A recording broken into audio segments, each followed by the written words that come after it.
And that was a brilliant eye-opener to me in showing that not everything that we think is what means to be free is really free. And not everything that we think is some sort of obligation or maybe slavery is really a form of slavery. Possibly we have our facts a bit distorted, and tonight I want to go on a journey to find out the resolution of these facts.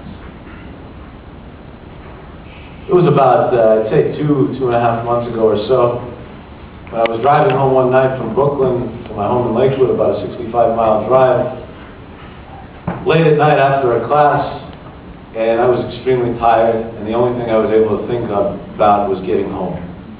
The hour was already 3 a.m., and I wanted to be home for many reasons, but most of all because by 4:45 our kollel opens and we start studying.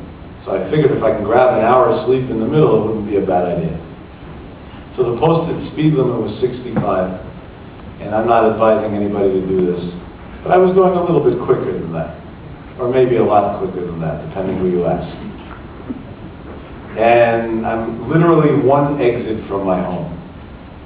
And I get the wonderful escort of a police officer, but instead of in front of me, he's behind me, otherwise known as pull over. So I pull over to the side of the road, and I open up my window, and the guy tells me, "Are you crazy?" So I said, "Why?" He says, "Do you know how fast you were driving?" I said, "Honestly, I'm sure your radar detector is more precise than my speedometer, so tell me, how fast was I driving?" So he tells me, "You were driving 94 miles an hour." I said, "Oh, I was scared it was worse." I said, "Okay, and?" He says, "You know that's against the law." I said, "Yes." "So why are you doing it?" I said, "Officer, I'm Jewish." He says, "What does that have to do with anything?" I said, "A Jew always answers a question with a question." "I'd like to ask you a question if you don't mind." He says, "Go ahead." I said, "How did you drive behind me to pull me over? Are you crazy? You were also driving 94 miles an hour. And the odds are you pulled out from the road behind me and had to catch up, so you were driving even quicker." So he said, "That's true, but I have a justified cause. And that justifies my actions." And I said, "What's that?" He says, "To catch guys like you and get them off the road." I said, "Did you ever think of asking me? Maybe I have a justified cause too."